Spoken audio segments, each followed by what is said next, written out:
여러분, 시바이누 들고 있으면서 이런 생각 해보신 적 있으시죠? 내가 제일 바보 같다. 주변에서는 비트코인으로 수익 낸 사람, 이더리움으로 돈 벌었다는 사람. 근데 나는 시바이누 들고 몇 달째 마이너스. 왜 하필 이걸 샀을까? 그냥 안전한 거 살걸. 매일 그런 후회하고 계시죠? 하지만 생각해보세요. 비트코인 초기에도 이게 돈이 돼? 하던 사람들 많았습니다. 도지코인이 나왔을 때도 개 그림이 뭐? 하면서 비웃었죠. 결과는 어땠나요? 무시했던 사람들은 지금도 후회하고 믿었던 사람들은 인생이 바뀌었습니다. 시바이누도 마찬가지입니다. 지금 포기하는 순간 또 똑같은 후회를 반복하는 겁니다. 근데 만약 시바이누의 정확한 타이밍과 1달러 도달 시점을 알고 있다면 어떨 것 같으신가요? 이제는 우리가 흔히 밈코인 그리고 아직도 단순히 장난 취급받는 이 시바이누라는 코인에 대해 왜 주목해야 하는지, 그리고 특히나 40대, 50대, 60대 투자자분들이 왜 이 코인을 눈여겨봐야 하는지, 그리고 트럼프와 연준이 왜 시바이누를 주시할 수밖에 없고 그 영향이 시바이누를 어떻게 바꿀지에 대해 아주 쉽게 설명해 드리겠습니다. 여러분,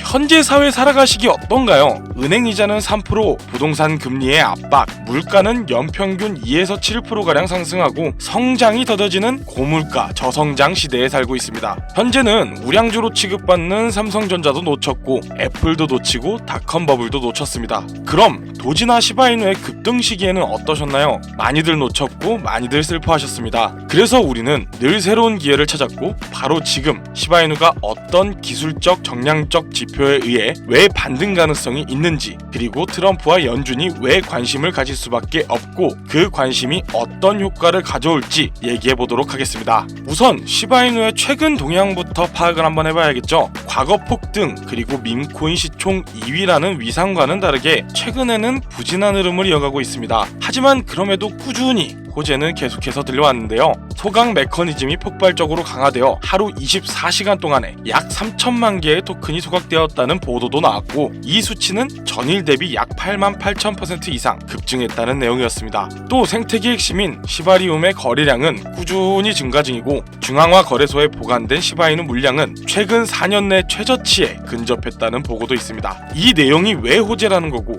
왜 관심을 가져야 하는 걸까요? 우선 소각이라는 건 말 그대로 시장에 풀려있는 토큰의 개수를 줄인다는 거죠. 유통되는 토큰의 수가 줄어든다는 말이고 이 말의 뜻은 희소성이 생겨나고 있다는 말이에요. 희소성이 생기면 가격은 상승할 확률이 높아집니다. 명품이 왜 비싸고 왜 사람들이 열광할까요? 흔하지 않다는 희소성, 심지어 일부 명품은 리셀이라는 이름으로 정가보다 비싸게 파는 경우도 있죠. 이렇듯 시바이누도 명품화를 시키려는 겁니다. 그리고 토큰의 개수는 줄고 있지만 최근에는 시바이누 보유자가 150만 명을 넘겨 최고치를 넘겼다는 뉴스도 나왔습니다. 전체적으로 말하자면 현재도 부진하고 있지만 반등의 토대가 잡히기 시작한다는 거죠. 그럼 여기서 소각이라는 게 단순히 희소성만의 얘기냐? 그건 또 아닙니다. 소각이라는 건 단어처럼 태워 없애버리는 게 아닙니다. 이미 발행된 토큰을 아무도 열지도 보지도 못하는 지갑 속에 담아버리는 것이죠. 이 소각 프로젝트는 생각보다 오래전에 도입되었으며 현재 410쪽 이상의 토큰이 소각된 것으로 보이는데요. 특히나 시바이누 생태계의 핵심 인프라 역할을 하는 시바리움의 거래 수수료의 일정 비율이 시바이누를 구매해 소각하는 방식으로 연계되어 있고 거래 수수료의 70%가 소각용 비용이라는 분석도 나왔습니다. 하지만 이건 단순한 변수일 뿐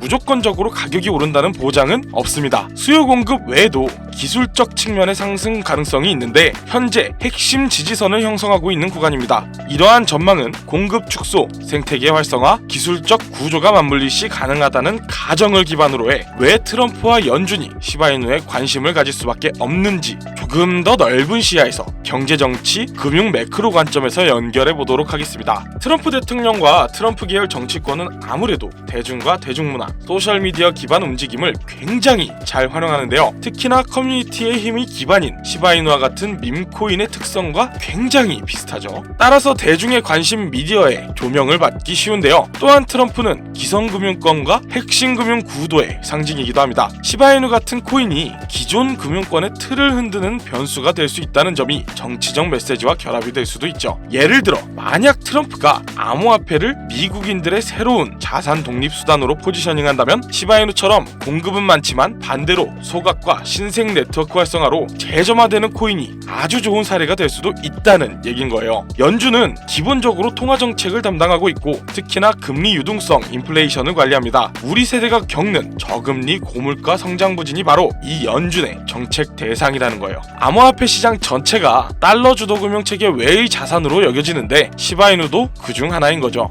연준 입장에선 이 암호화폐는 새로운 금융체계의 변수이며 규제, 감시, 통화유통 측면에서는 관심 대상이 될 수밖에 없는 겁니다. 특히 시바이누처럼 소각을 통한 공급 축소 메커니즘과 생태계 활성화 흐름은 디플레이션 자산 혹은 탈중앙 금융 속성을 지니는데요. 당연히 연준의 입장에선 장기적으로 달러 패권의 자산 흐름 유동성을 경계해야 하고 이런 코인의 움직임 역시 관심 대상이 되는 거죠. 말이 좀 어려울 수 있습니다. 쉽게 설명하면 금리와 금융 시스템의 안전성을 유지하는 연준은 기관을 벗어나려는 탈중앙화 시스템과 규제를 벗어난 움직임 그리고 공급 축소와 네트워크 활성화 같은 이슈가 몰리면 대중은 놓쳤던 기회라고 생각하고 인식이 몰릴 것이고 이 흐름이 커지면 금융 당국의 제도권이 개입하거나 관심을 갖게 된다는 말인 거죠. 그래서 트럼프와 연준 모두 이 시바이누라는 기회의 상징, 규제의 변수라는 양면을 서로 보게 되는 겁니다. 그럼 이게 우리에게 무슨 의미가 있느냐? 현재 사회를 볼게요. 적금 모아서 집 산다라는 말 현재 시대에 가능할까요? 그러면 정년은 60이고 기대 수명은 90살 가까이 됩니다. 노후에 식대를 10,000원만 잡고 기대 수명까지만 계산해도 3억이 넘는 돈이 필요하다는 얘긴 거예요. 이것 또한 물가가 변하지 않는다는 기준의 계산법이고 우리는 계속해서 노후 걱정을 놓을 수 없고 그렇게 여러분들은 이 영상을 시청 중이신 거겠죠. 시바이누 같은 암호화폐 아마도 투자자산 중에서 제일 리스크가 큰 투자자산일 겁니다. 동시에 기존 금융체계의 틀 밖에서 움직이는 가능성이라는 측면이 있죠. 특히 현재처럼 공급량은 줄되 보유자는 많아지고 시바이누 개발진들이 꾸준히 노력하고 심지어 미국의 대형 자산운용사 티로우프라이스는 SEC에 ETF 신청을 넣으며 1차 편입 리스트에 시바이누의 이름이 편입되어 있어 제도권의 힘이라는 기대까지 활성화되는 상태라면 우리가 올라탈 수 있는 새로운 물결이 될 수 있다는 기대감이 생깁니다. 그리고 40대부터 60대 투자자분들에게 제일 익숙한 투자 심리가 바로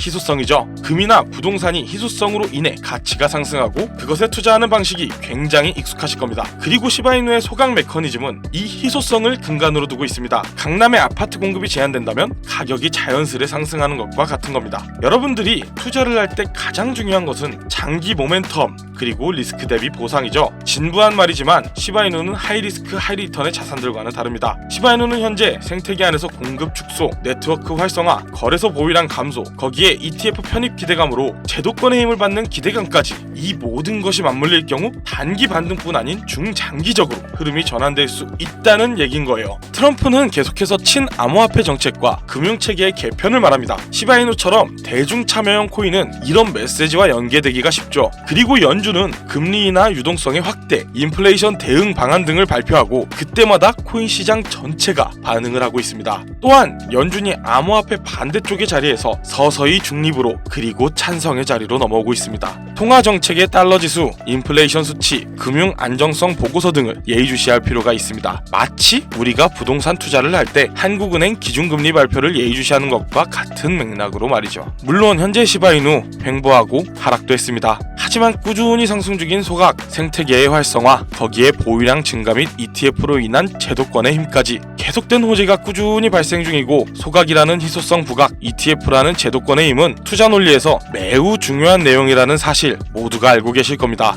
도지가 상승할 때, 시바이누가 급등할 때 우리는 이미 많은 기회를 놓쳐왔습니다. 이제는 시바이누가 다시금 변곡점에 놓였고 변화의 시발점입니다. 그리고 우리 모두가 다같이 이 시작점에 서 있기를 바라는 마음으로 이 영상을 제작했습니다. 내 노후는 괜찮을까? 주변엔 벌었다는 얘기가 많던데 나는 왜? 나는 이렇게 뒤처지는 걸까? 이런 수많은 걱정 속에 살고 계신 거 저는 알고 있습니다. 아니요, 저만 알고 있는 게 아니라 모두가 같습니다. 매일매일 열심히 살지만 통장 잔고는 그대로고 물가는 매년 상승하는데 내 수입은 그 상승률에 발맞춰 걷지 못하고 있는 현실. 노후 준비, 자식들을 다 키워놨으나 이제 나를 챙길 여력은 없는 이 현실. 지금 이대로면 변화하지 않을 것이라는 사실 다들 아시지 않나요? 25년 1월 트럼프가 미국 대통령으로 복귀했고 그 영향을 받은 코인들은 따로 있습니다. 트럼프랑 코인이 무슨 상관이 있냐고요? 트럼프 일가는 직접 코인을 제작까지 할 정도로 진심입니다. 그에 따라 트럼프는 암호화폐에 대한 규제도 완화시키고 친암호화폐 정책도 많이 내놓고 있습니다. 그리고 암호화폐 사업을 유지하며 어마어마한 수익을 벌어들이고 있는데요. 코인 시총 53위에 트럼프가 존재합니다. 그리고 심지어 트럼프 일가가 만든 월드 리버티 파이낸셜의 코인은 시총 33위입니다. 그리고 거기서 발생한 USD1 스테이블 코인까지. 그럼 트럼프는 이 세 가지의 코인만 신경 쓰고 투자할까요? 아닙니다. 훨씬 많은 코인들이 존재하고 이 코인들은 하루에 90%의 상승, 일주일간 최대 600%의 급등까지 하는 코인들도 있습니다. 40대부터 60대 여러분, 지금까지의 경험 다들 존재할 거라 믿습니다. 20대, 30대 젊은 투자자들을 보면 이런 코인이 다 오른 후 충동적으로 들어가 고점에 물리는 걸 정말 많이 봤습니다. 하지만 여러분은 다르잖아요. 평생을 살면서 배운 판단력, 신중함, 끈기, 그게 바로 투자 성공의 덕목입니다. 저는 이렇게 시장을 반복하여 돌려보고 현재 미국과 트럼프 연준까지 시장에 대한 관계성을 검토하고 정보를 구해냈습니다. 이런 정보 대중들은 모르고 있고 큰 유튜버들이나 방송 매체에서 다루지 않은 지금이 타이밍입니다. 영상 하단 설명란을 통해 신청 주시거나 제가 지금 화면에 띄워드릴 제 개인 번호 010-2731-9655 이 번호로 노후라고 두 글자만 문자로 보내주세요. 제가 미국과 트럼프, 연준과 시장의 관계성까지 정리해 심도 있게 고른 이 코인과 정보 그리고 예상 시나리오까지 여러분들께 무료로 안내해드립니다. 왜 영상이 아닌 이렇게 공개하냐고요? 저는 뜻이 맞는 사람들과 함께하고 싶습니다. 아무나 모든 사람들 이런 관점이 아니라 지금 이 영상을 보고 있고 미래를 걱정하며 성공 의지가 있는 사람들과요. 문자 보내는데 10초 혹은 신청하는데 1분입니다. 저희 같이 이 금융시장을 살아나가고 싶습니다. 나중에 해야지 생각하면 이 영상, 이 코인 아마 잊혀질 겁니다. 시간이 흐른 후 제가 다시금 이 정보, 이 코인을 얘기하며 얼만큼 상승했는지 보여드리면 그때야 기억을 되짚고 후회하실 겁니다. 지금까지 김우석이었고 긴 영상 시청해주셔서 감사합니다.